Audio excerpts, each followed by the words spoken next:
also because in that particular direction, he very much likes to lean in.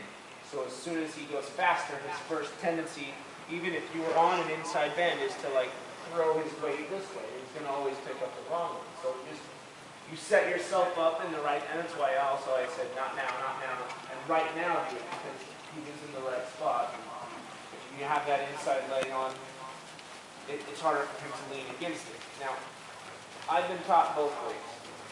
When I was a kid, and as a hunter jumper rider, most people will tell you pick up your canter from your outside leg, which has some validity because if you think about it, it's controlling the horse's hind quarter a little bit, not letting it swing out.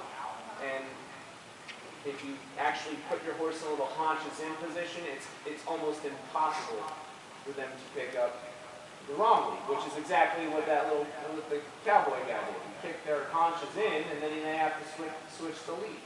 Okay? So you can pick up the canter from the outside leg. If you ask Michael or any of those people associated in that higher level of dressage, they will tell you to pick up the canter from the inside leg. And they both do. But their point of view is that true cantering needs to have the horse yielding from that inside leg and inside seat bone pushing into the outside rein. And to get that inside hind leg to step underneath them. And that's almost the opposite of the haunches in, right? To have that inside hind stepping under. So the inside leg at the girth. Yep, Right? and the outside leg's still back a little bit, so you can control where the hind quarter goes, but the impulse comes from the inside leg rather than from the outside leg. Yeah. And I think my inside seat bone was probably even a heavier cue than my leg because I was a little unsure how much leg that had done that before. So I really think, in fact, I think my seat bone came a half a second before my leg, and I felt the reaction from when my seat went like that. That's kind of the point here, and that's why it was all tied together nicely with that inside flexing work. So he locks up so much on that left side. When you get that left side loosened up a little bit, he supples into it, it's much more likely that he's going to respond relaxed to that canter aid. I've even run a couple of instances where I play around with it. Honestly, I can pick up the canter doing it both ways on the same horse. It's not like it really confuses them. It's just where do you put your emphasis? If you even in the dressage sense, if you're talking about going on to the lengthening, the leg that you push onto the lengthening is the outside leg. The inside leg more for the straightening, the outside leg, because that's what happens with the horse. Where do they push off the most to get their power? The inside leg steps under for balance, but the outside hind leg is what thrusts them forward, right?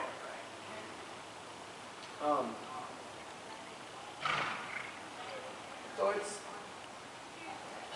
probably, as a dressage rider, you should definitely think, anytime you're thinking canter, getting that respect from the inside leg and inside seat bone to the outside hand. I mean, that's true of hunt seat riding too. It's just, I don't know. You say outside leg back, and most horses, if they're not truly through all the way, they learn the cue anyway. It's just a cue, right? So they learn what that means and they pick up the cue. Okay, same word again. Sorry, I was staring into the sun.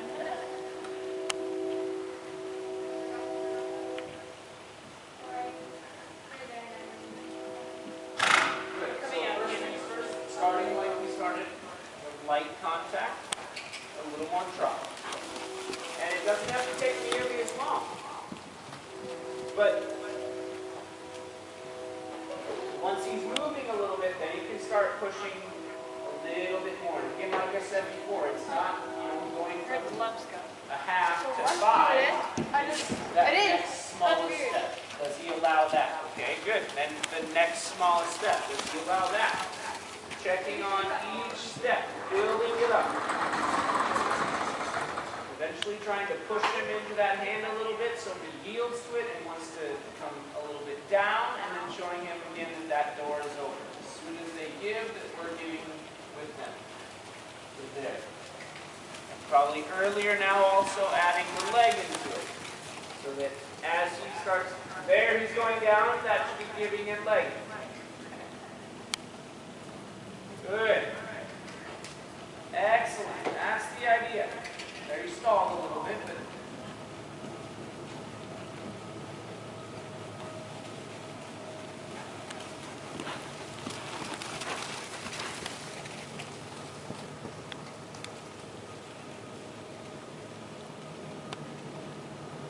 very good. This direction again will stay on the second track, second or third track. It likes to be a wall magnet a little bit this direction.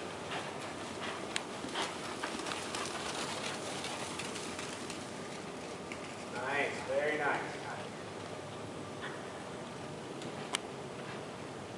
Good, super. Let's come now on the 20-meter circle.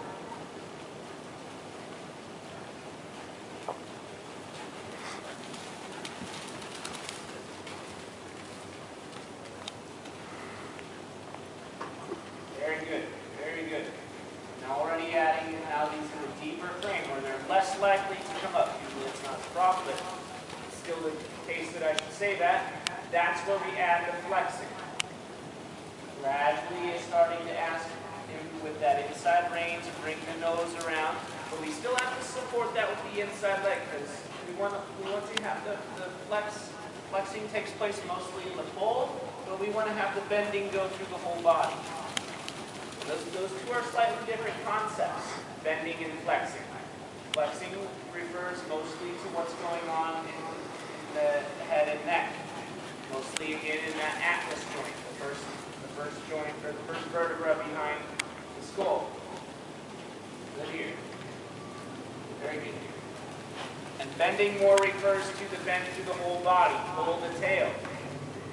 Sometimes we flex a little bit more extreme than the bending should be, but it's all for suppling. This is the low elastinite phase. This is athletic looseness, showing him that those joints have mobility, that he doesn't have to lock them. Good, very good. Now gradually relax the flexing a little bit and start riding him slightly up again. But still the ratio of leg, seat, and hands has to be heavily weighted towards the leg and seat. If you're driving in, that's it. It's 9-1. Still thinking a little bit about that inside position, that inside leg, that inside seat bone, having that bend pushing to that outside hand, prepare for canter. And canter. Good.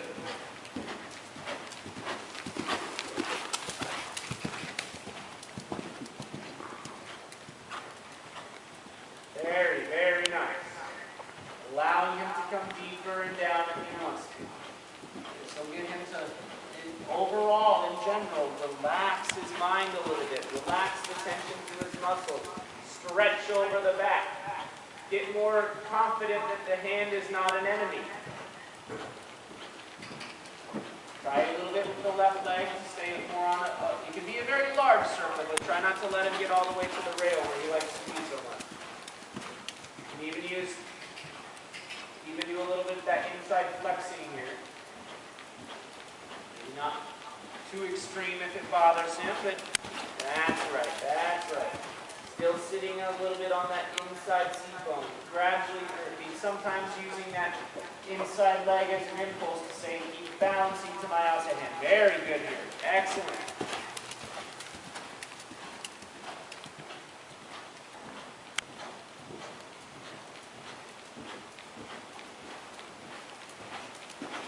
Super job. One time to see what happens in that deeper frame. Stabilize your outside arm, close your armpit, and see how the trot happens. Belly firm, close the armpit. Hold on. Good. Again, don't tense everything up. Again, I want you to keep breathing. Strengthen the abdominal muscles, close the armpit, and still sit relaxed. Not bad, not bad. Push a little bit into stable. Always after the canter, we can risk being a little stronger. Now soft. Now repeat if necessary if he starts to rush, but pushing, pushing, not letting him sneak out, not letting him sneak out. That's it. Now get. Good. Very good. Get pushing again. And that's where, as a rider, we have to develop quicker reactions a little bit, right? Excellent work. You still want, again, every chance you can get, letting it stretch down. Good, yes. A little bit that right bending from the right leg and turning from that left leg and outside right a little bit so he's not falling out over that left shoulder. Keep turning. Right bending with keep that. Yeah, super. That's very good. Very good there. I can feel it. Move over. And walk. Relax. There you go. That's better. That was the difference in my mechanics. Like the first half of that, I think I was thinking all abdominal and I kind of lost my seat. The first half I was thinking all abdominal. I was really holding with my seat. And then the second half, when I remembered, when I added my seat, that's when it happened. Okay, be careful there when you say that because to me the abdominal muscles is this. You should never feel that you're clenching the rear end and that's getting a result. That's going to make you stiff. Okay? It was more like I held him. I think maybe it was more my leg. I don't know. Okay, I'm I not just saying. came more I'm around. not trying to repeat though. All I'm saying is that the seat in the term seat refers to the way you can use your muscles, your abdominal muscles, your lower back muscles, and also a little bit the leg to manipulate how the pelvis goes with the motion of the horse. So when you're thinking driving aid, we want to we want to use the muscles that say make that pelvis motion bigger. Pushing, allowing the horse to move underneath us. When we're going for a downward use of our seat, we want to minimize that motion. So I don't know how much math or anything like that you took, but basically you have an oscillator, okay? The sine function, cosine function of some sort. That wave has an amplitude, okay? And when we want to drive that, we give it a force in the right moment that increases that amplitude. So we took whatever sine wave we had, and when we want that driving aid, the peaks get bigger, okay?